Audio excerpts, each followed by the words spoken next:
Hello everyone! Today I will show you how to change the camera's moving setting in Gamble with your friends.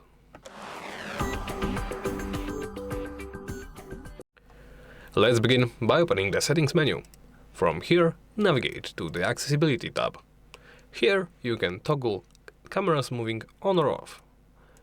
If set to yes, you can also change the camera's moving amount from the lowest of 10.0 to the maximum of 50.0. Simply select a value in between those two. You can always input it manually. Once you make your choice and make your changes, close the menu. And that's about it. Thank you for watching, and please make sure to subscribe, comment and like the video.